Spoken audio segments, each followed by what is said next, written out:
Welcome to The Explainer. I'm genuinely thrilled we're diving into this today because we're looking at something absolutely fascinating: the immense, honestly, kind of awe inspiring constitutional powers of the President of India. We usually think of constitutions as these strict rule books that limit authority, right? But tucked right in there are what legal experts call safety valves. These are specific, incredibly potent tools handed straight to the president. Okay, let's dive into this. Honestly, it almost sounds like the setup for a political thriller, doesn't it? Like, can one single person actually bypass Parliament to just create a law or completely erase a death sentence handed down by the highest court in the land? No way, right? But the monumental stakes of these powers literally cannot be overstated. Today, we're going to figure out exactly how the Constitution makes this possible, and more importantly, why. So here's our roadmap for today. First, the setup. Second, instant law, ordinance making. Third, the ultimate safety valve. Fourth, president versus governor. And finally, number 5, the constitutional leash. Let's start with Section 1, the setup. The source material perfectly describes these powers as a safety valve. Just think about a giant pressure cooker. When the pressure builds up and the normal, everyday systems just can't handle it, maybe that's a sudden legislative emergency when Parliament is out of town, or a judicial sentence that's just too rigid or harsh, the Constitution actually provides a built-in release mechanism. These dual superpowers, one legislative and one executive, are designed precisely for those break glass in case of emergency moments. Moving right along to Section 2, instant law, ordinance making. So the constitutional trigger code for this first superpower is Article 123. This is the specific provision that actually empowers the president to take immediate, legally binding action when Parliament is taking a break. Imagine a massive crisis hits, but Parliament is on recess. The country obviously can't just press pause, right? Article 123 ensures the government can keep functioning and respond to emergencies instantly, without having to wait weeks or even months for lawmakers to get back together. Let's walk through this timeline because the mechanics here are pretty brilliant. Okay, so at day 0, Parliament, or at least one of its 2 houses, is in recess. Boom, an emergency strikes. On day 1, the president can promulgate an ordinance. Now, this instant law is live, but the clock is ticking. Within a maximum of 6 months, Parliament absolutely must reconvene.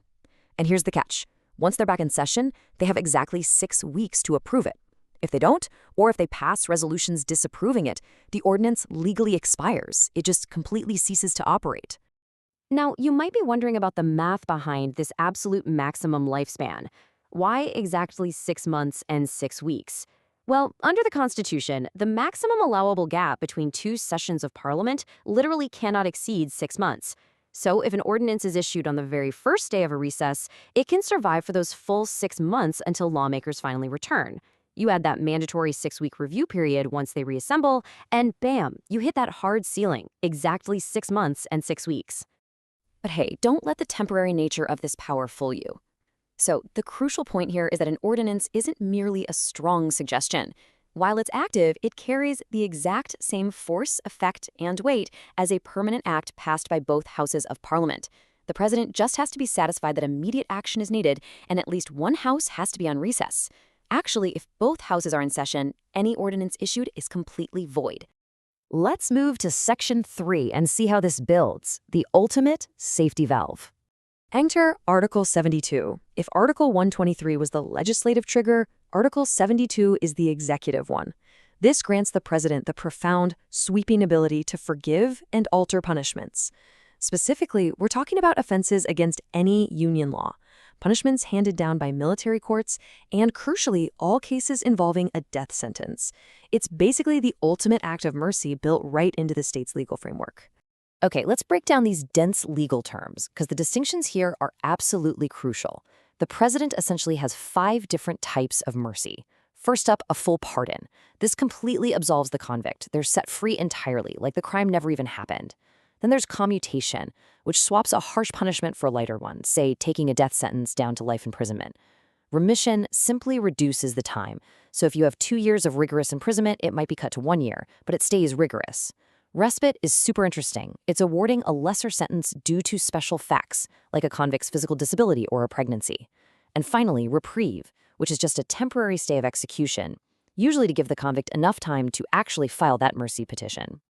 Section 4. President versus Governor. Now, there are some pretty stark differences between the state and national levels here. Governors do have their own pardoning power under Article 161, but it comes with some hard limits. While a governor can suspend or commute a death sentence, they cannot fully pardon it. The president is the absolute only authority in the entire country who can wipe a death sentence completely clean. Plus, when it comes to the military, like court-martials, the governor has zero power. Zilch. The president holds the completely exclusive domain over military justice and capital punishment pardons. Which brings us to Section 5. The constitutional leash. Because up to this point, this probably sounds like the power of a literal monarch, right? Well, let's look at the rigorous boundaries placed on these ordinances. The president can't just make a law about whatever they want. Ordinances are strictly limited to the union and concurrent lists, basically subjects Parliament is actually allowed to legislate on. They absolutely cannot be used to bypass the whole complex process of amending the Constitution.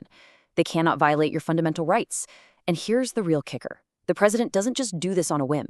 This power is exercised entirely on the binding aid and advice of the Council of Ministers, which is headed by the Prime Minister. So they aren't flying solo here.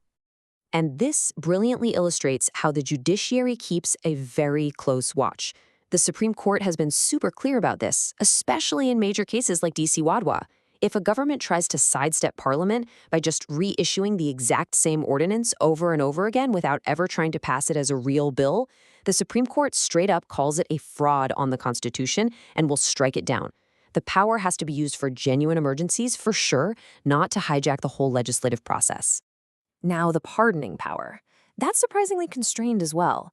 Just like with those ordinances, the president's mercy is bound by cabinet advice.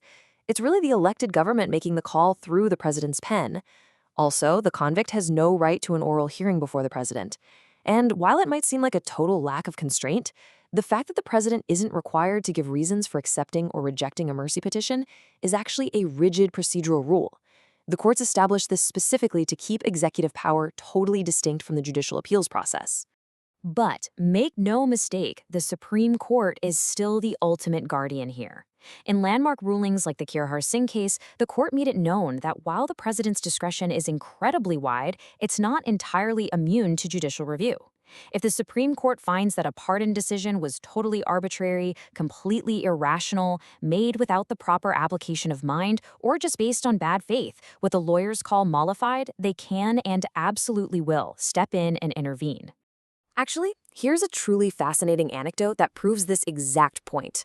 In the 2014 Shatrughan Chauhan case, the Supreme Court ruled that even a failure to act can trigger court intervention.